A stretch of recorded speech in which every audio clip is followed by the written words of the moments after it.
그래서 중국 내에선 중국 로봇이 정말 대박이 나겠지만 중국 외지역에서 중국산 부품이나 중국 로봇을 쓸 수 있는 나라가 많이 있을까? 특히 미국은 더 민감할 것 같아요. 그러면 그 대안은 일단 저는 우리나라 같아요. 그래서 정말 한국이 2차 전지도 사실 그런 걸 한번 간 적이 있잖아요. 중국 거 좀 부담된다. 약간 그런 좀 이슈도 생기지 않겠냐 언젠가 이렇게 생각은 하고 있습니다.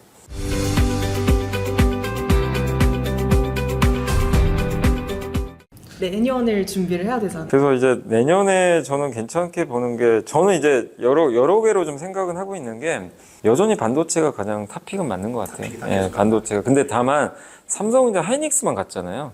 거기서 이제 좀 중소형주로 확산되지 않겠냐. 소부장도 같이 간다. 근데 소부장은 종류가 너무 많으니까 소부장만 따로 있는 ETF도 있거든요. 모아놓은 ETF가 따로 있어요. 그래서 이게 우리나라 반도체 기업들이 한 200개 될 거예요. 그 중에 골라내야 되는 게 좀 어렵거든요. 그래서 ETF도 한번 고민을 해보세요. ETF는 내가 종목 잘못 선정했을 때 리스크가 좀 적어요.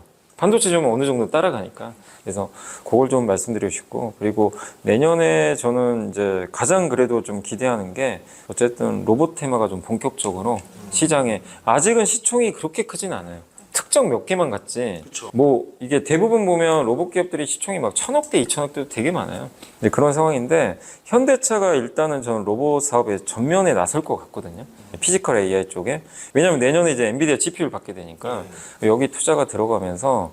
근데 지금 현대차에서 제일 주목할 기업은 로봇 사업을 이제 본격적으로 하는 회사가 현대모비스예요.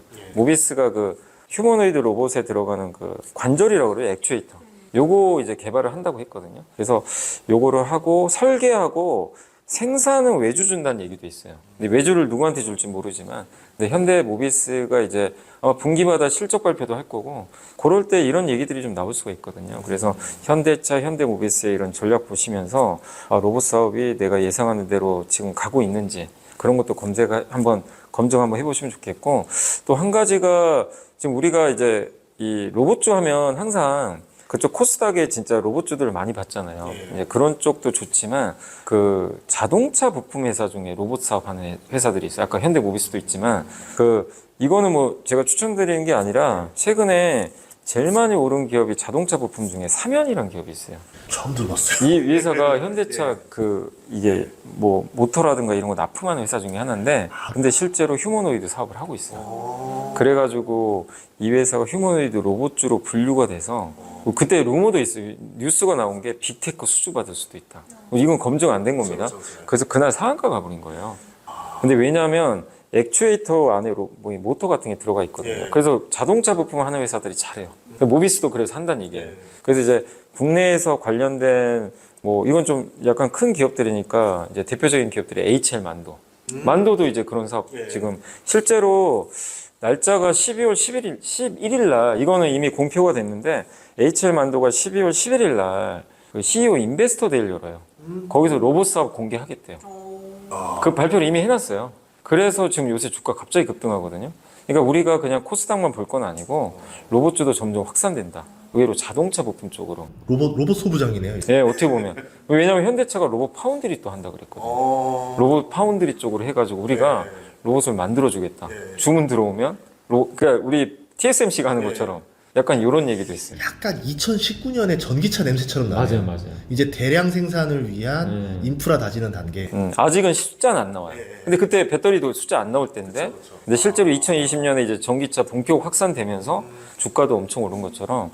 그래서 주의하실 거는 숫자가 안 나오니까 실적 시즌 되면 좀 약간 스트레스 받을 수 있어요. 주가 올랐는데, 오이 뭐야, 숫자는 없네? 그래서 한 번씩 휘청이고. 근데 오히려 그럴 때가 또 기회가 될 수 있고. 그래서 이거는 이제 뒤로 갈 수 없는 테마가 돼버렸고, 왜냐하면 일론 머스크도 여기에 집중 투자하고 있고, 현대차도 물러설 수가 없어요. 네, 그래서 자동차 부품 회사 중에 제가 이제 일부만 이제 큰 기업들 말씀드렸지만 찾아보면 또 있어요. 자동차 부품 사업하는데, 액추에이터. 요거 하는 기업들이 있으면 한번 또 검색해 보시면 좋을 것 같다. 근데 저는 로봇 사업이 커지려면 이런 기업들이 시총이 많이 커져야 돼요. 그래야 계속 커져요. 바이오도 옛날엔 작았잖아요. 지금 엄청난 시총. 2차 전지도 어쨌든 옛날에는 시총 되게 적었어요. 그쵸. 엄청 적을 때가 있었는데 갑자기 이제 이들이 막 주가 올라가면 시총 커지니까 ETF 생기고 돈 계속 드는 게 선순환 구조로 주가 물론 나중에 버블 생겨버리기도 했지만 이게 어쨌든 제일 중요한 게 시총 규모 자체가 굉장히 커져야 이 산업도 덩달아 커지고 엔터도 그랬어요. 엔터도 하이브가 들어와서 10조 찍으니까 산업 자체가 커져버렸어요. 그래서 시총의 크기가 정말 커지는 게 중요하다. 그게 이제 내년에 로봇에서 그런 그림이 좀 나오지 않겠냐 이렇게 생각은 하고 있습니다. 로봇 관련주 하면은 이제 워낙 부품들이 일본 쪽에 많이 있다 보니까 네, TS 같이 이제 이런 데들이 뜰 거라 생각했는데 한국에도 의외로 많다라는 거는 너무 좋은 정보인 것 같습니다. 원래 일본이 되게 잘했는데 일본이 좀 실수한 게 일본의 그 하모닉 드라이브가 되게 유명해요. 감속기라고 있는데 그 휴머노이드 대체를 못했던 것 같아요. 뭐냐면 협동 로봇이나 산업용 로봇은요 지금 업황이 안 좋아요. 거긴 그 대부분 중국이 다 장악했어요. 근데 휴머노이드도 물론 중국이 잘하는데 여기는 그래도 좀 또 약간 우리가 기대하는 게 일본의 경쟁력이 좀 약한데 우리가 중국만큼은 약해요. 중국보다 약한 건 인정해야 되지만 좋은 점은 미국은 중국을 하고 싶지 않아요. 그 부품을 쓸 수가 없겠죠. 상상해 보세요. 집에 가정용 로봇이 있는데 중국 부품이 들어가 있어요. 하시겠어요? 그러다가 갑자기 락 걸어버리면 다 안 움직일 거 아니에요. 그게 약간 두려움도 있죠. 보안 문제 때문에. 그래서 중국 내에선 중국 로봇이 정말 대박이 나겠지만 중국 외지역에서 중국산 부품이나 중국 로봇을 쓸 수 있는 나라가 많이 있을까? 특히 미국은 더 민감할 것 같아요. 그러면 그 대안은 일단 저는 우리나라 같아요. 그래서 정말 한국이 2차 전지도 사실 그런 걸 한번 간 적이 있잖아요. 중국 거 좀 부담된다. 약간 그런 좀 이슈도 생기지 않겠냐 언젠가 이렇게 생각은 하고 있습니다.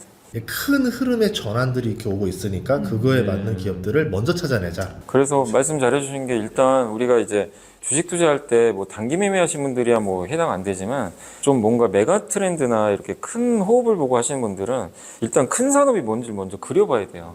거기에서 차라리 꼴등주라도 사는 게 좋아요. 그러니까 시장이 죽어 있는데 1등주보다 차라리 시장 정말 커지는데 꼴등주가 훨씬 수익률이 실제 좋거든요. 그러니까 지금 우리나라에서 지금 제일 안 되는 산업이 뭐 아시겠지만 영화관 사업. 너무 힘들죠. 주가 엄청 빠져 있는데 거기서 그러면 1등 한다고 해서 되겠냐. 이거 왜냐면 시장 자체가 쪼그라들거든요. 그러니까 뭐 약간 리스크가 있다 하더라도 시장이 제일 커지는 산업을 먼저 선택을 하시고 거기서 종목을 선택해야 더 좋은 결과가 나지. 특히 이렇게 유동성 장세에서는 이 돈들이요 되는 것만 더 집중하게 되거든요. 네, 그런 흐름이 있으니까 한번 그러니까 이거는 뭐 로봇주 타는 거는 저만 하는 건 아니잖아요. 모두 다 인정을 하는데 그걸 한 번 더 고민을 해보시라는 거예요. 본인 생각에서 본인이 공감을 해야지 그냥 누가 좋다고 해서 사면요 주가 빠지면 흔들려가지고 또 손절해버려요. 그래서 본인이 한 번 더 공부해 보시고 로봇이 어떻게 되는지. 그래서 저는 제가 힌트 드린 건 결국 뭐냐면 현대차 그룹의 전략을 꼭 보셔야 돼요. 여기가 우리나라에선 가장 저는 핵심이다. 이걸 좀 말씀드리겠습니다. 그럼 바이오도 좋다 했지 않았었어요? 예, 바이오. 로봇. 그럼 둘 중에 누가 더? 둘 중에 이거 굳이 뽑자면 이제 바이오와 로봇 중에서 로봇이실 것 같은데. 저는 근데 힘이 더 들어가셨습니다. 올해 왜냐면 바이오가 사실 좋긴 좋았어요. 워낙 좋긴 했어요. 그래서 사실 바이오가 아예 못 갔으면 바이오가 저는 좋다고 생각했을 텐데 일단은 굳이 둘 중에 하나 고른다면 로봇이 좀 더 낫지 경쟁 않나. 여력도 더 높은 거. 근데 왜냐면 이제 그 로봇은 이제 시작하는 단계니까 다만 아직 검증이 안 된 부분도 있어요. 그래서 여러분들이 그 점은 좀 변동성이 이게 바이오보다 더 클 겁니다. 바이오도 큰데 그걸 뛰어넘을 거예요. 예, 왜냐면 오를 때도 엄청 변동성 클 거고 내릴 때도 갑자기 20% 빠지는 날도 있을 그 거예요. 레인보우 로보틱스만 봐도 10배 오르고 엄청 떨어지고 맞아요. 또 올랐잖아요. 맞아요. 근데 그런 거는 염두에 두시라는 거예요. 근데 그때 주가가 빠졌을 때 이 산업이 끝났으면은 같이 끝나는 거지만 그게 아니라면 계속해서 동행하시면 좋지 않을까 이렇게 생각을 하고 있습니다. 알겠습니다. 오늘 또 귀한 시간 내주셔가지고 이게 또 저희가 진짜요.